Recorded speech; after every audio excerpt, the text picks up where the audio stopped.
You know, for years and years, you've seen what the conventional wisdom didn't see.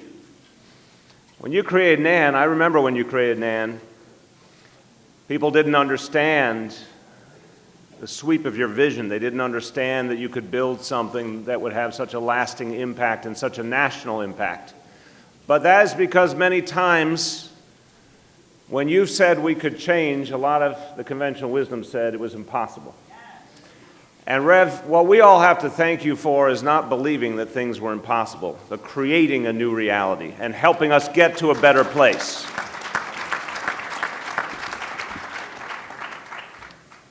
NAN has become, across this country, a voice of conscience, a place where people are mobilized to demand their rights, to make this nation live up to its laws and ideals. NAN has become greater every year. And I want to just say to everyone here, after 25 years of building this extraordinary organization, you're a blessing unto this country, and I thank you. I thank you. And I just have to give a little credit here. Beyond the vision and the persistence and the energy and the eloquence of Reverend Sharpton, so many other people built this extraordinary organization. Let's thank Reverend Dr. Franklin Richardson for all he has done. Let's thank Michael Hardy for getting the incorporation papers right and all he has done. Let's thank Kirsten John Foy and two leaders who have made this conference such an important thing this year for this nation, Jennifer Jones Austin and Keisha Sutton James. Thank you. Let's thank leaders who have inspired us regularly to put civil rights and human rights at the front of the agenda. And I am talking about one of the great consciences of this state, the head of the NAACP of New York, Hazel Dukes. Let's thank her for all she has done. Now, we are especially blessed. It makes me, as mayor of this city, very, very proud that NAN is having its convention here, but it makes me additionally proud that two great leaders of this nation are here on this stage. You know, President Obama put together an extraordinary cabinet. And if you get to know, as I have, the two secretaries who are here, it gives you a lot of faith in the direction this country is going in. I have to tell you, I have picked up the phone to Julian Castro more times than I can count because we've needed his help to make public housing better. We've needed his help to fight homelessness, and he has answered the call every single time for New York City. We thank you. And in his current job and in his previous job, Tom Perez helped us to bring diversity to the FDNY, the fire department of the city that needed to look like New York City as part of what we need to do all over this country. And he's fighting for higher wages and benefits all over this country as Secretary of Labor. Thank you, Tom Perez, for all you do. You've heard from Tom DiNapoli and Melissa Mark Viverito and Scott Stringer, all leaders of this city and state who helped to build the changes we need. I was really happy to hear Rev praise Eric Adams, but Rev, I think you gave him a demotion. He was Captain Eric Adams when he retired from the NYPD, right? Rev, you've got to be more sensitive. He was not just a sergeant, he was a captain. He was a cop. Okay. You know, Rev, I think you're going to have to formally apologize for those remarks. I'm glad we got that worked out. I want to thank all of the elected officials who are here, the state and local elected officials who have done so much working with our administration and in so many ways to change the city and state. Look, I'm going to be very quick, but I want to make a point. Rev said something very powerful. There are so many limitations put on all of us. When you look at the public debate, when you look at the media pundits, when you look at the mainstream politicians, we're constantly told what we can't do. We're constantly told that change must happen very, very slowly, if at all. But then there are these clarion voices that say, no, it's long overdue time for change. And in 2011 and 2012, Reverend Sharpton and leaders of conscience in this city said, look, something's broken in New York City. The NYPD had a policy of stop and frisk. It was unconstitutional. It was wrong. It was counterproductive. It was treating young men of color as criminals, whether they had done anything or not.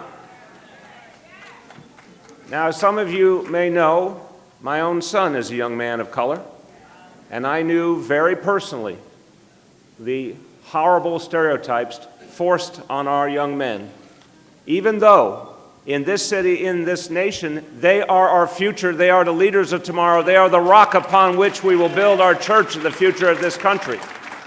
So we had to change that broken policy.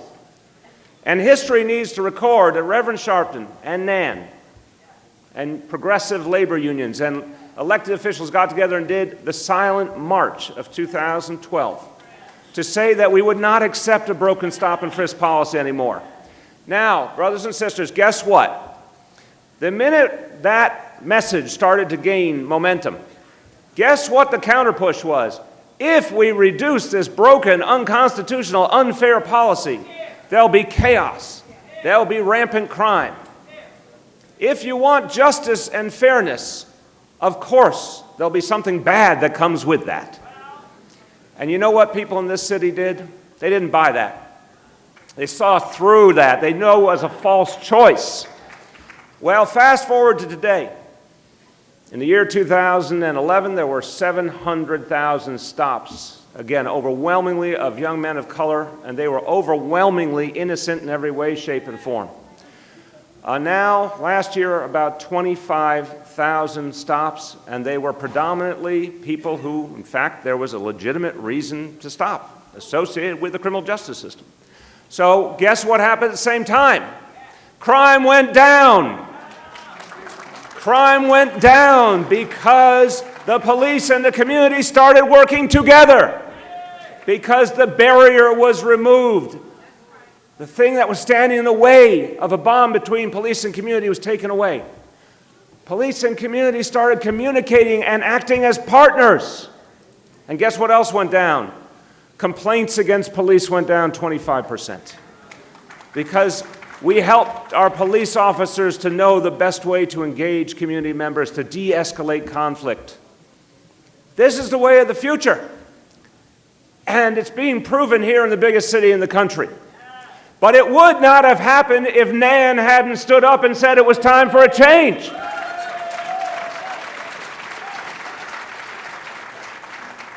And also I have to thank Reverend Sharpton and Nan for supporting us on another front that we desperately had to address, that has to be addressed in every major city in this country. You cannot have a fair and equal society. You cannot have opportunity for all if people can't afford to live in their own neighborhoods. So with Rev's help, we passed the most progressive legislation in this country to mandate that developers build affordable housing, a requirement that they build affordable housing. With Rev's help, with Nan's help, we address one of the most profound issues facing our society, which is whether we're going to actually reach our children early enough in life to give them opportunity. And in this city, we said we are going to reach every single young child, and we are going to have pre-K for all for the entire city of New York. Today in New York City, there are 68,500 children in pre-K. Full-day pre-K for free for every single one of those children.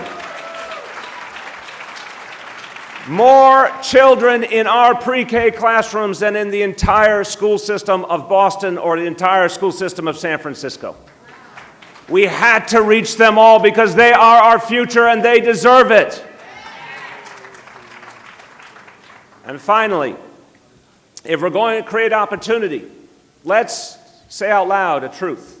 If we're going to create opportunity, then we need to put resources, we need to put money in the hands of people who will hire people from every community.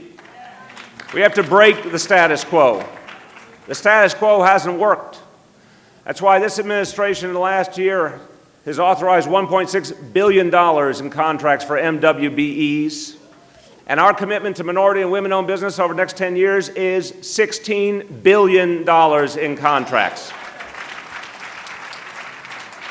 These are the things that actually lead to change. So I'll conclude with this. I want you to take stock of this moment.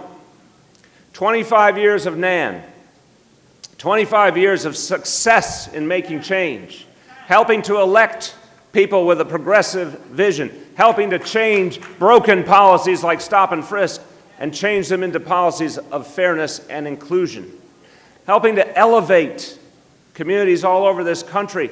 And now we find ourselves in this moment in 2016 where the pendulum's swinging very fast. You know how people used to say, you can't talk about things like taxing the wealthy. That was not supposed to be politic.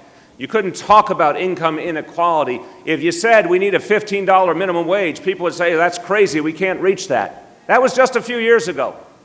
Today, everyone's talking about a $15 minimum wage all over this country. Today, everyone's saying income inequality is unacceptable, and our reality today is unsustainable as a nation. If we don't change, we're in a very dangerous path. Today, there are presidential candidates. I'm not going to name names. There's more than one. And they're saying we must tax the wealthy more. The wealthy need to pay their fair share so we can fix this country. Something big is happening in America. It is a progressive moment, and if we all do our work, it will become a more progressive moment. It will be the beginning of a larger progressive era, and we will be present at the creation. And NAN will help lead the way. And NAN, because you believe in building leadership, you believe in reaching our young people and deputizing them now, you are going to help that generation come along that will take us places we never imagined. And that's what this convention is all about. Thank you, and God bless you all.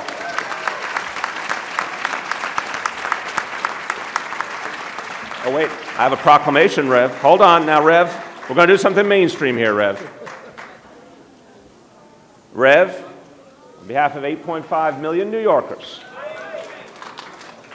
and congratulating you for 25 exceptional years, I now name today, April 13th, 2016, National Action Network Day in the city of New York.